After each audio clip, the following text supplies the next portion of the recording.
কখনো কি মনে হয়েছে পৃথিবীর কোনো এক প্রান্তে এখনো কিছু মানুষ আছে যারা ডেভিলকে ডাকে আর সেই ডেভিলকে তাড়ানোর জন্য নাচও করে? আর যদি আমি বলি এই দৃশ্যটা কোনো সিনেমা না, কোনো হ্যালোইন পার্টিও না, বরং এটা ঘটে আসছে শত শত বছর ধরে, এমনকি আজও ঘটছে এই আধুনিক যুগে এসেও। আমরা আরো একটা জিনিস দেখছি যে what is this mask? No, this not, yeah, Black demon. Black demon, Mask. Devil. Okay. শ্রীলঙ্কার কিছু গ্রামে যখন রাত নামে তখন হঠাৎ করে আগুন জ্বলে ওঠে, ঢোল বাজে, মুখোশ পরে মানুষ নাচতে শুরু করে, আর তারা বিশ্বাস করে এই নাচের মাধ্যমে তারা অশুভ শক্তি দূর করছে। কিন্তু প্রশ্ন হলো, এটা কি সত্যি কোনো ডেভিল? আর আজকের দিনে এসে এটা কি বিশ্বাস নাকি কোনো ব্যবসা, নাকি মানুষের ভেতরের ভয়কে নিয়ন্ত্রণ করার এক প্রাচীন মনস্তত্ত্ব? আজকের এই ভিডিওতে আমি আপনাদেরকে নিয়ে যাব শ্রীলঙ্কার সেই রহস্যময় মাস্ক ভিলেজ আর ডেভিল ড্যান্স রিচুয়ালের ভেতরে। কেন তারা এগুলো করে, সেই অদ্ভুত সব নিয়ম দেখতে চলুন আমার সাথে।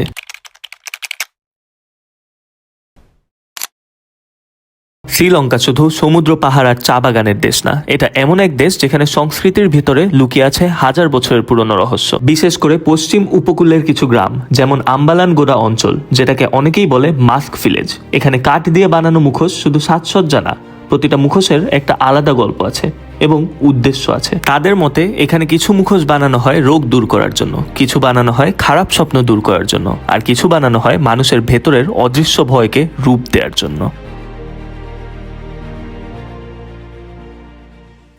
আমরা এখন সেই জায়গায় চলে আসছি যেখানে এই শয়তানের মুখোশগুলো তৈরি করা হয়। আপনারা দেখেন কত ধরনের মুখোশ, এক একটা এক এক রকম বিদঘুটে, দেখেই এটা ভয় লাগতেছে। How long does it take to make one mask? It's separate duration. That's been mask to mask. ওকে। আমার সাথে যাকে দেখতে পাচ্ছেন তিনি এই মুখোশগুলো নিজের হাতে বানান।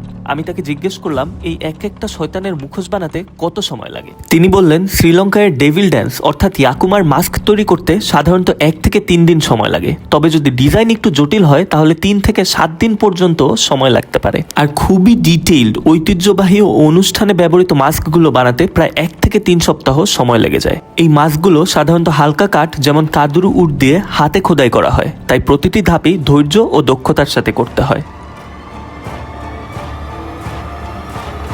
আমি যখন এখানে ঢুকি প্রথমেই দেখি চারিদিকে শুধু কাঠের মুখোশ ঝুলছে, কিছু হাসছে, কিছু কাঁদছে এবং কিছু ভয়ঙ্করভাবে তাকিয়ে আছে। লোকটি আমাকে বলে এই মুখোশগুলো নাকি রোগের আত্মার প্রতীক, আর প্রতিটি মুখোশ দিয়ে একটি আলাদা শক্তি বোঝায়। আমি যখন ভিডিও করি মনে হচ্ছিল আমি শুধু কাঠ দেখছি না, আমি দেখছি মানুষের হাজার বছরের পুরনো ভয়, অদ্ভুত বিশ্বাস এবং অদ্ভুত এক কল্পনা।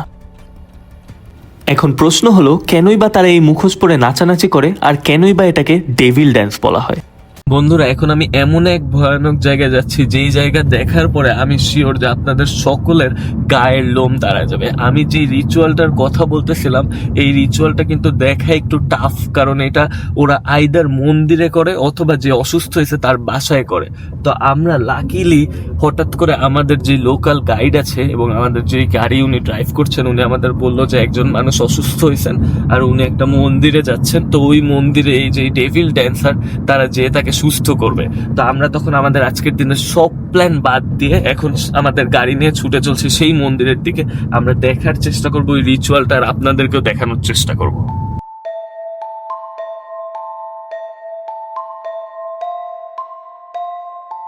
আমরা অনেক দূর জঙ্গলের ভিতর দিয়ে হেঁটে আসলাম, কারণ গাড়ি পার্ক করছে একদম পিছনে, এরপরে আর গাড়ি আসে না। তো একদম জঙ্গলের ভিতরে এখানে ওরা আমাদেরকে জানাইছে যে এখানে কিছু মন্দির আছে। তো আমাদের এই একটা মন্দিরের মধ্যেই আসলে হবে, ওই অসুস্থ ব্যক্তিটা আসবেন, অ্যান্ড দেন এখানে যারা আছে ডেভিলের ওয়ার্শিপ করে, তারা ওই ডেভিল ওয়ার্শিপটা করে তাকে সুস্থ করার চেষ্টা করবে। তো আমরা দেখতে পাচ্ছি যে এটা সম্ভবত একটা মন্দির। তো আমরা এই মন্দিরের কাছে যাওয়ার চেষ্টা করি, আসেন। শত শত বছর আগে যখন চিকিৎসা ব্যবস্থা ছিল না, তখন মানুষ বিশ্বাস করত জ্বর মানে কোনো আত্মা ঢুকে গেছে, পেট ব্যথা মানে অশুভ শক্তির প্রভাব, মানসিক অসুস্থতা মানে ডেভিল প্রভাবিত করছে। তাই তারা চিকিৎসার বদলে ব্যবহার করত রিচুয়াল, নাচ, গান, মুখোশ, ঢোল আর প্রার্থনার মাধ্যমে তারা সেই ডেভিলকে তাড়ানোর চেষ্টা করত।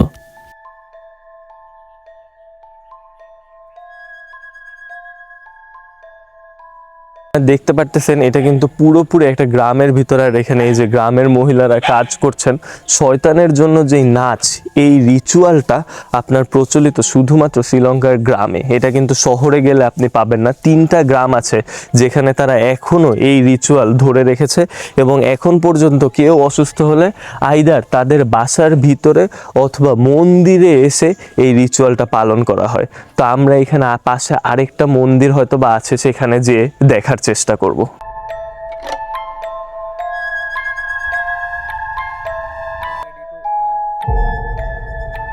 এটি একদিকে তাদের বিশ্বাস আর অন্যদিকে প্রাচীন মনোবিজ্ঞানের মতো কাজ করত। আর আজও এই বিশ্বাস শ্রীলঙ্কার অনেক ঘরে ঘরে জীবিত আছে। তারা আগুন জ্বালায়, ঢোলে বাড়ি দিতে থাকে, আর ধীরে ধীরে মুখোশ পরা মানুষ প্রবেশ করে।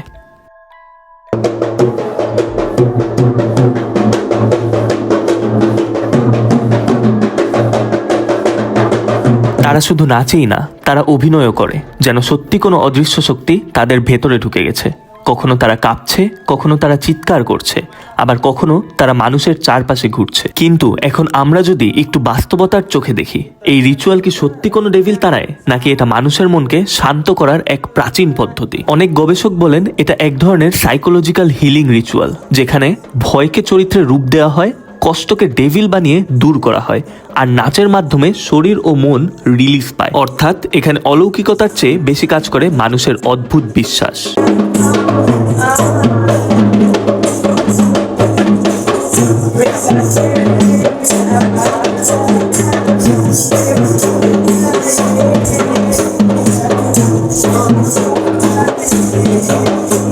এই রিচুয়ালে একজন অসুস্থ রোগী থাকে।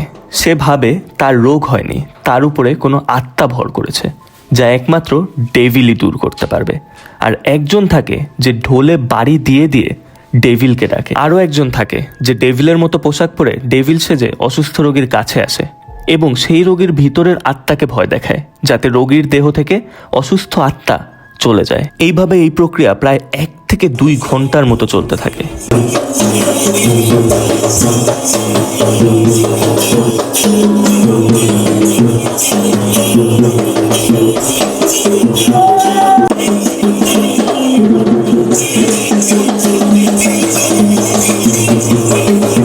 রোগীর ভেতরের আত্মাকে ভয় দেখানোর জন্য আগুনের পরিমাণ আরও বাড়িয়ে দেওয়া হয়। আগুনের তাপে আর ঝলকে রোগীর মাথা ঘুরতে থাকে। দেখলে মনে হবে আসলেই যেন রোগীর ভিতরে কোনো আত্মা ঢুকেছে, কিন্তু এগুলো আসলে অভিনয়। ঠিক যেমন বর্তমানে বাংলাদেশে অনেক কবিরাজ এমন ভণ্ড ব্যবসা খুলে বসেছেন। রোগীরা সেই কবিরাজদের কাছে যায় আর অদ্ভুতভাবে চিৎকার চেঁচামেচি করে, যেন আসলেই আত্মা ভর করেছে। এভাবেই শ্রীলঙ্কার এই পুরানো ঐতিহ্যতে সেম ঘটনা ঘটছে। ডেভিলকে দেখে যখন আত্মা ভয় পায়, তখন রোগীর শরীর ছেড়ে চলে যায় এবং রোগী অজ্ঞান হয়ে পড়ে যায়।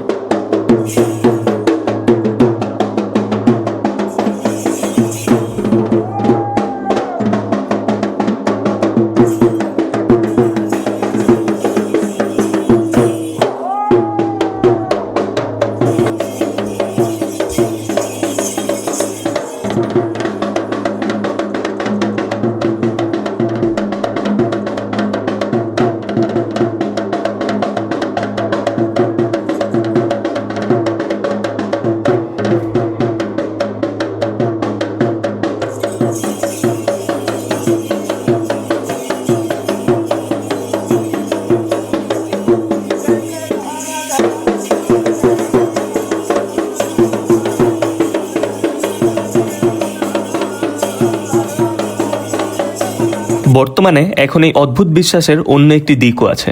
যখন আমি আরো খোঁজ করি, জানতে পারি যে কিছু জায়গায় এটা এখন ট্যুরিস্ট শো হয়ে গেছে। কিছু মানুষ শুধু টাকা উপার্জনের জন্য এই নাচ করে। পুরনো বিশ্বাসের সাথে এখন যোগ হয়েছে আধুনিক ব্যবসা। কেউ বিশ্বাস করে সত্যি আত্মা আছে, আর কেউ জানে এটা শুধু একটি পারফরমেন্স। এই দ্বন্দ্বই আজকে শ্রীলঙ্কার এই সংস্কৃতিকে 2 ভাগে ভাগ করে দিয়েছে। আমি যখন এই পুরো অভিজ্ঞতা শেষ করি, তখন একটা জিনিস বুঝতে পারি, এই মুখোশ, এই নাচ, এই আগুন, সবকিছুর পেছনে শুধু ডেভিল না, আছে মানুষের ভয়, আশা এবং বিশ্বাস।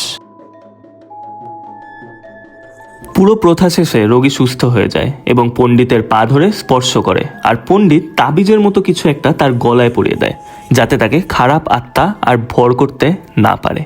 কেউ এটাকে মনে করে সত্যি, আবার কেউ এটাকে মনে করে শিল্প। আর কেউ এটাকে বলে ব্যবসা। কিন্তু বাস্তবতা যাই হোক, এই সংস্কৃতি এখনো বেঁচে আছে শ্রীলঙ্কায়, এখনো শ্বাস নিচ্ছে আর মানুষকে আকর্ষণ করছে। আর হয়তো মানুষ যতদিন ভয় পাবে ততদিন কোথাও না কোথাও এমন ডেভিল ড্যান্স বেঁচে থাকবে।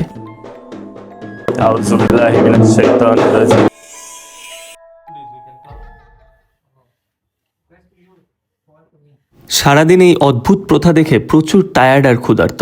যেহেতু শ্রীলঙ্কার চারপাশে সমুদ্র দিয়ে ভরা, তাই ভাবলাম তাদের সি ফুড ট্রাই করা যাক। তাই চলে গেলাম সি ফিশ নামের একটি রেস্টুরেন্টে।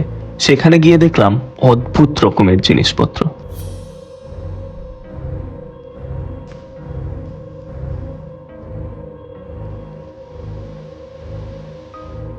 এইগুলা কিন্তু ওরা সব লাগায় ভূতকে ভয় দেখানোর জন্য বা ডেভিলকে ভয় দেখানোর জন্য, কিন্তু এইগুলা দেখেই যে ডেভিল আর ওদের কাছে আছে এইটাই ওরা বুঝে।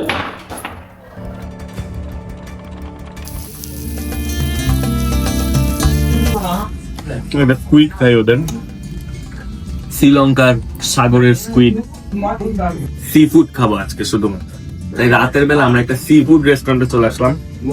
আমরা ওদের একটা সি ফুড স্যুপ অর্ডার দিছি। তো বাংলাদেশ থেকে আসলে খুবই ডিফারেন্ট, আপনারা দেখতে পাচ্ছেন ডিফারেন্ট ধরনের সি ফুড আছে ওদের এখানে। ডিফারেন্ট মাছ দিছে, এগুলি মাছ, ওর সাথে একটা ব্রেড দিছে। তো এটা খাইতে স্যুপটা পুরো মাছের ঝোলের মতো। বাংলাদেশে আমরা মাছের ঝোল যেরকম মানে ওইরকম, মানে আমাদের মতো ওই স্পাইসি অ্যান্ড সাওয়ার ওই টাইপের, পুরো ডিফারেন্ট টেস্ট। ইলিশ মাছ, কিন্তু শক্ত ইলিশ মাছ, আর টেস্টটা খুবই কড়া। ভাই এতগুলো খাবার অর্ডার দিছে, ওগুলির টেস্টটা যদি এমন হয় তাহলে পুরোই অবস্থা খারাপ। আমরা পুরো একটা grill sea food platter order দিতে, বিশাল বড়। দেখেন সব ধরনের সি ফুড আছে শ্রীলঙ্কার। আপনারা হয়তো বা জানেন যে শ্রীলঙ্কা আসলে একটা দ্বীপ, এটা চারিদিকে সমুদ্র। আর যতগুলা দেশের চারিদিকে সমুদ্র হয়, ওই দেশগুলো কিন্তু সি ফুড অনেক বেশি মজা হয়। আর শ্রীলঙ্কার সি ফুডও পুরো বিশ্বে অনেক বেশি পপুলার। তো আমরা আজকে খেয়ে দেখবো ওদের সি ফুড গুলো আসলে খেতে কিরকম। কিন্তু এখন গরম, তাই এখনই খাবো না, একটু ঠান্ডা হোক। ওদের সুইট গুলো অনেক মজা। ভাই আমার ওয়াইফ না বললে আমি তো খেয়েই ফেলি। দেখেন খাবারের ভিতরে মাছি। এই হচ্ছে শ্রীলঙ্কার খাবারের হাইজিনের অবস্থা।